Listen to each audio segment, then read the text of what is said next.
Hello guys, Mary Gesheha here. I'm happy this beautiful morning, and I heard something somewhere, nikaona ni vizuri nikuje niongelele hii jambo. Inaweza kuwa msaada kwa mtu mahali. Ukiingia pale kwa dagadaga mtaani guys, kuna yule OCS ambaye ni gaidi anatafutwa. Huyu OCS, kama umefuata hiyo story, ni story ambayo ilitoka mbali sana. Ilitoka mbali na senior dev. Mpaka sasa hiyo story inaendelea.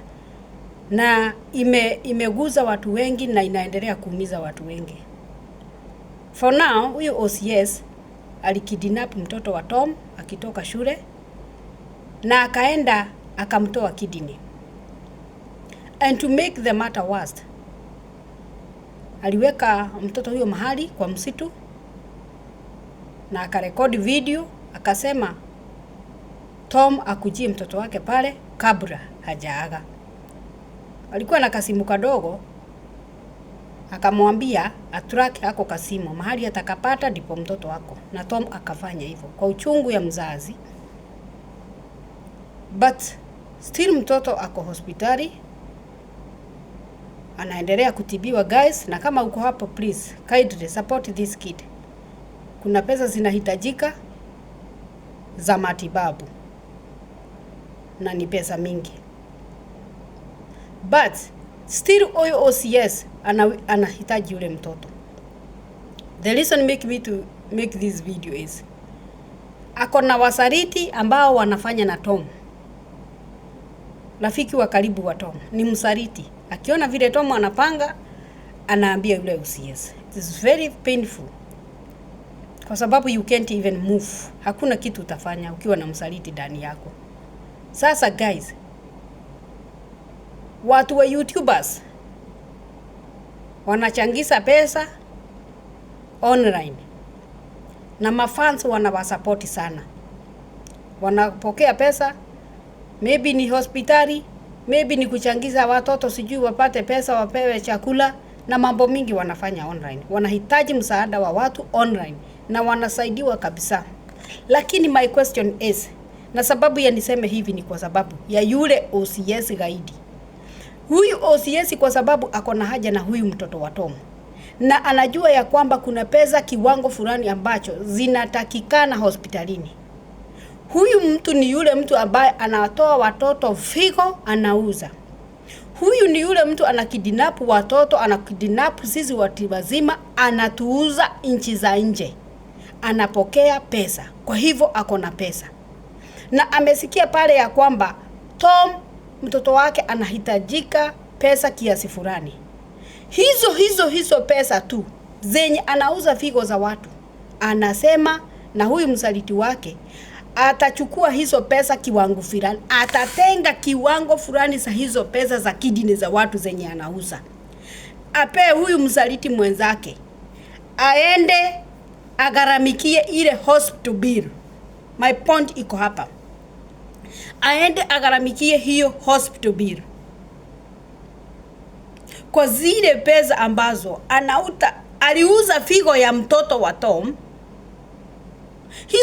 Hizo pesa tu ndio anataka kutumia gaidi mwenzake aende alipe daktari ili mtoto atoke kwa hiyo hospitali ili aweze kuchukua yule mtoto. It's very sad and painful guys.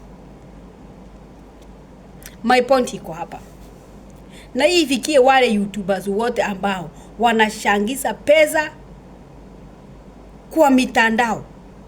Wakati unapokea zile pesa, wakati unahitaji msaada, watu wanakutumia, huyu anakutumia 50, yule 5,000, yule 10,000, kuna wengine hata wanatoa 70,000, wanasupport mtu kulingana na vinye mtu anaona nafaa kufanya. Lakini guys, wacheni nimwambie, hizi pesa ambazo mnazozipokea, swali langu ni mnazipokea hivi na mnaenda kufanya mambo zenu, mnasahau hizi pesa ambazo kuna wengi ambao wananenea hizi pesa. Mtu anatoa, wewe unafurahia ukipokea ile pesa, lakini imenenewa maneno mambaya zimenenewa maneno mazuri. Wewe mwenyewe mwenye unapokea hizi pesa, ukitaka kujizuia hizi maneno ambazo zinanenewa, wengine unasikia hizo ni zile pesa ambazo ziliungwa viungo za mtu, ziliuzwa viungo vya mtu, ndizo hizo pesa. Wewe hizo pesa imebeba laana, hizo beba sitakuletea mashida, kwa sababu hiyo sio pesa takatifu. Ni pesa ambazo zimelaaniwa, ni pesa ambazo ziliuzwa sehemu za siri za watu. Na hizo pesa pale wewe na msaada wako unatumiwa the same money. Ebu pokea hizo pesa. Kataa kutakasa hizo pesa. Hizo pesa ambazo umepokea, kataa kuzitolea tithe. Utabeba magandi. Kuna mashida hakuna siku mashida itakutoka. Utakuwa unatoka kwa hii, unaingia kwa hii. Unaenda unachangiza, unapewa zile pesa zenye zimelaaniwa. Unaenda unafanya mambo zako, unaacha kufanya vile ambavyo vinafaa. Hakuna mashida itakuiza hata siku moja. My advice is this, guys. Kama wewe umepokea zile pesa, hata kama shida yako ni hospital bill, inabakisha shilingi moja ikamilike, mtu wako atoke hospitalini. Hizo kiwango cha pesa zenye umetumiwa pale na watu, tenga 10%, toa tithe. Usiangalie mashida yako, usiangalie hospital bill. Nikitoa tithe wakati utachukua hiyo tithe ukule, na hizo pesa ambazo mingi zazo zimelaaniwa kwa ile pesa umetumiwa, kitakufuata. Funga zote. Ukitumia 10,000, toa 10% ya hizo pesa zenye unajua naenda kutibia mtu fulani. Toa 10%, ipeleke kanisani. Itakazwa hizo pesa na itatakasa hizi zingine. Ndio then uchukue hizi zako upeleke mahali unapeleka.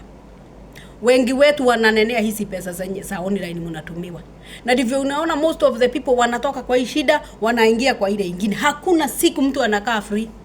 Anakaa kukimbia bio zote, kukimbia pesa after pesa, msaada after msaada. Ukihesabu zile M-Pesa au watu wanapokea pesa kutoka kwa mafans, it's a lot of money. Na yeye mwenyewe akijiangalia hata hana kitu.